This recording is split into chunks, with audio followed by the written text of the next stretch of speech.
आदाब, नमस्कार, सत श्री अकाल। मैं सुहैल अहमद और आप देख रहे हैं पीकेडी न्यूज़ चैनल।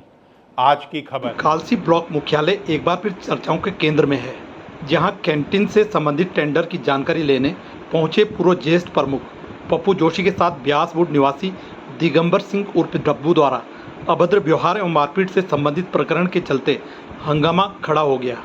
हालांकि स्थानीय जनप्रतिनिधियों व युवक के परिजनों के हस्तक्षेप के बाद मामले को सुलझा लिया गया और उक्त युवक द्वारा इस कृत्य के लिए सबके सामने माफ़ी मांगकर खेद जताया गया। तब जाकर मुश्किल से मामला शांत हुआ। पूर्व ज्येष्ठ प्रमुख का कहना है कि वह कैंटीन के टेंडर से संबंधित जानकारी लेने ब्लॉक में आए थे। इसी दौरान ब्यासवुड निवासी दिगंबर सिंह उर्फ डब्बू ने उनके साथ अभद्र व्यवहार करते हुए हाथापाई शुरू कर दी। घटना के समय ब्लॉक के कनिष्ठ प्रमुख रितेश असवाल भी वहां पर मौजूद थे, जिनके द्वारा बीच बचाव कर उक्त युवक को ब्लॉक प्रमुख के विश्राम कक्ष में ले जाया गया। पूर्व ब्लॉक प्रमुख जोशी ने ब्लॉक प्रतिनिधियों पर बड़े आरोप लगाए हैं। कहा कि ब्लॉक में प्रमुखों ने बाउंसर रखे हुए हैं और अनाप शनाप लोगों को कमरे दिए हुए हैं, जो अक्सर लोगों को धमकाने का काम करते हैं। ये ना तो ब्लॉक के कर्मचारी और ना ही ब्लॉक से उनका कोई संबंध है। यहाँ आम जनमानस एवं बीडीसी तथा ग्राम प्रधानों को कोई सम्मान नहीं दिया जाता है। माहौल ऐसा है कि ब्लॉक में महिला प्रतिनिधियों का आना जाना भी किसी खतरे से खाली नहीं है। खंड विकास अधिकारी जगत सिंह ने बताया कि मामला उनके संज्ञान में है, जिसको लेकर उचित कार्रवाई की जाएगी ताकि भविष्य में इस प्रकार की घटना की पुनरावृत्ति ना हो सके। वहीं ब्लॉक प्रमुख मटरू सिंह चौहान ने पूर्व ज्येष्ठ प्रमुख के साथ किए गए अभद्र व्यवहार पर खेद प्रकट किया और इस प्रकार की घटना की निंदा की, किंतु अन्य आरोपों को निराधार बताया। आइए देखिए सुरेंद्र दत्त जोशी की ये रिपोर्ट। देखिए, आज सुबह जिस समय मैं ऑफिस में आकर बैठा हूं, क्योंकि आजकल देवी आपदा के बहुत सारे एस्टीमेट और फॉर्मेलिटीज यहाँ पर चल रही हैं, तो मैं तो घिरा हुआ था। जिनके साथ विवाद हुआ है पप्पू जोशी जी के, तो उन्होंने एप्लीकेशन यहाँ पर दी है। तो हमारी तरफ से पूरी कोशिश ये की जाएगी कि आगे इस तरह की कोई घटना ना घटे, और जो भी घटना ये घटी है हमारे स्तर से लगता है कि ये नहीं होना चाहिए और ये दुखद है। जो प्रकरण ये हुआ है, ये गलतफहमी में हुआ है और माननीय हमारे सम्मानित व्यक्ति है पप्पू जोशी जी, उनके मान सम्मान को ठेस पहुंची है, तो उसके लिए मैं भी क्षमा पात्र हूँ। और जिनके द्वारा ये गलतफहमी में हुआ है, सभी प्रतिष्ठित लोगों के बीच में आने के बाद, सुलह के बाद उस व्यक्ति ने अपनी गलती को स्वीकार कर लिया है और मामला शांत हो गया। कोई ऐसी बात नहीं, सब चीज़ें गलतफहमी में हुई है। ये कोई ऐसा प्रकरण नहीं है, कोई देश भावना वाला है, कोई ऐसा कोई विषय नहीं है।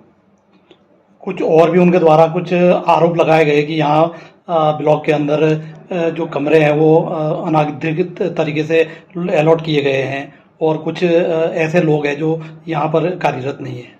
देखिए, आरोप उनका बिल्कुल निराधार है। अलॉटमेंट का कोई उनके पास प्रपत्र है, प्रेस को सबूत करे। किसी के घर में कोई अतिथि के रूप में जाता है तो कोई रोक तो नहीं सकता भाई। हाँ, अलॉटमेंट का मतलब क्या होता है? विधिवत सरकारी चिट्ठी होती है।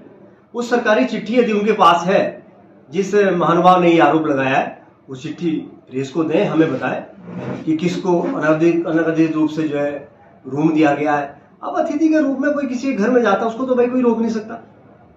मेरे घर में कोई आ जाएगा अतिथि के रूप में, तो मैं तो उसे रोक नहीं सकता।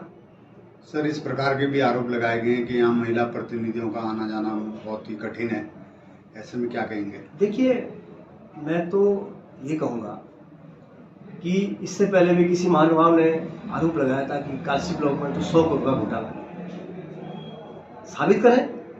और आज भी जिस महानुभाव ने ये आरोप लगाया है, तो मैं तो कहूँगा बिल्कुल निराधार है। यदि उस महानुभाव के पास कोई साक्ष्य है, उस महिला को प्रेस के सामने लाओ ना, कि मेरे साथ अभद्रता की गई है, मेरे साथ इस तरह का दुराचार हुआ है। आप जो सजा दोगे भुगतने को तैयार है, लेकिन आरोप लगाना बहुत गलत है। अच्छा, हम चुनौतीपूर्वक कह रहे हैं कि यदि कोई चीज ऐसा उन्होंने देखा है, उस महिला को प्रेस के सामने लाओ जिसके साथ कोई इस तरह का दुराचार हुआ है। अच्छा, जो ये चुनौती देता हूँ। आज का जो मामला है ये शांत हो चुका है? शांत हो गया है, गलतफहमी में हुआ था, ये सब शांत हो गया है। और सम्मानित जो हमारे पूर्व ज्येष्ठ प्रमुख थे, उनके मान सम्मान को ठेस पहुंची है। तो वो जिस व्यक्ति द्वारा गलतफहमी में इस तरह की ये बात, उन्हें निश्चित रूप से उससे माफी मांग ली है, विधिवत, कोई ऐसी बात नहीं। और ये मामला इसी शांत मैं परसों टेंडर लेने आया था 30 तारीख को, तो यहाँ पे टेंडर नहीं दिया गया। इन्होंने गुपचुप तरीके से किसी को टेंडर देने के लिए 27 तारीख को चुपचाप से किसी अखबार में निकाला, 30 को उसकी विज्ञप्ति खत्म कर दी। और टेंडर था, कैंटीन का टेंडर था, नहीं देने दिया। तो यहाँ पे जब मैं आज सुबह फिर आया यहाँ कोरिजेंडम देखने की, इन्होंने निरस्त का लगाया नहीं लगाया, वीडियो साहब को मैंने लिख के दिया था, ये हमने लिख के दिया था कि गलत टेंडर लगाया है और क्या बोलते हैं इसको निरस्त किया जाए। तो वीडियो साहब ने कहा मैं निरस्त कर दिया, लेकिन आज ये नहीं लगा था। जब मैं यहाँ पे आया तो रितेश वर्मा जी जो कनिष्ठ प्रमुख है, रितेश वर्मा, वो ऊपर को गए और यहाँ पे उसके साथ एक दिगंबर डब्बू लड़का है, वो आया और मेरे साथ बदतमीजी करने लगा। तो बदतमीजी करने लगा, मैंने पूछा क्या बात है, तो कहने लगा नहीं भाई तुम कौन होते हैं यहाँ, कैसे। वो बॉक्सर रखे हैं, उनको कमरा दिला रखा है, ब्लॉक के सोफे जो पब्लिक के लिए बैठने को आ रखे उस कमरों में रखे हैं, यहाँ कमरे में रहता है, बदमाशी करते हैं। प्रमुखों ने यहाँ बॉक्सर रखे हुए हैं, यहाँ ब्लॉक में आना जाना दूभर हो रखा है, यहाँ रात भर दारू चलती है, शराब चलती है और कुछ लोग अनाप शनाप काम उन कमरों में होते हैं। और इसके लिए मैं आपसे कहना चाहता हूँ कि यहाँ जो आम पब्लिक आती है उसको बहुत डर लगा रहता है। आलतू फालतू बीडीसी मेंबर प्रधान का यहाँ सम्मान नहीं है और जो अनसंट लोग हैं अनाप शनाप वो यहाँ काम कर रहे हैं, ठेकेदारी प्रथा चल रही है, फाइलें लेके आ रहे हैं, यहाँ डर लगा रहता है ब्लॉक में आना महिलाओं को आना यहाँ बहुत डर रहता है। प्रमुख जी से भी हमने कहा, वीडियो साहब से मैंने मौखिक रूप से बात कही, लेकिन कोई संज्ञान नहीं लिया गया। सर आपके चेहरे पे भी चोट, मेरे चेहरे पे इन्होंने मेरे साथ बदतमीजी करी और मेरे साथ हाथापाई करी। क्या कदम उठाएंगे इसके बाद आप? मैं कोई रिपोर्ट नहीं करता, क्योंकि अर्जुन प्रमुख जी आए थे, उन्होंने कहा कि भाई ऐसा है, इसमें हम माफी चाहते हैं। हमने कहा कि ठीक है, इन्होंने जो करा, लेकिन हम न्याय चाहते हैं और ये चाहते हैं कि यहाँ पे जो कमरे हैं, ये बॉक्सर जो रखे हुए कमरे खाली हो, इनके खिलाफ वीडियो साहब कार्रवाई करें और यहाँ अनाप शनाप आदमी ना आए।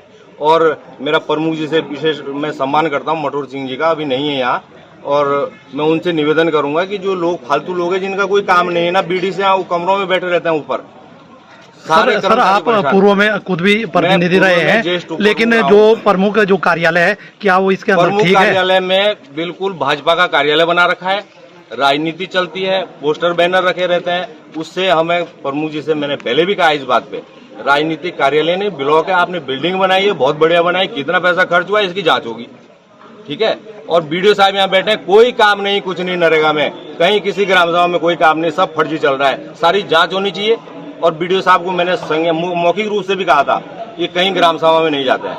सर कमरों का उद्देश्य आपका? कमरों का उद्देश्य मेरा ये है कि ऐसे लोग बैठा रखे हैं, उनको बुलाते हैं, लोगों को धमकाते हैं। यहाँ हमारे कहने का मतलब है कमरों का जो आपका उद्देश्य है सरकारी आवासों से सरकारी आवास के अंदर ब्लॉक में सब घुसते हैं, ऑफिसों में बैठे रहते हैं दिन भर, जो सरकारी आवास है उसमें कब्जे कर रहे हैं, उसमें कमरे में रह रहे हैं ये लोग, बाहर के लोग। बीडीओ साहब कह रहे हैं मेरे संज्ञान में नहीं है, तो बीडीओ साहब के जब संज्ञान में तो यहाँ क्या कर रहे हैं, ठीक है। इस तरह का अगर खतरा होगा लोगों को तो यहाँ आना जाना मुश्किल हो जाएगा।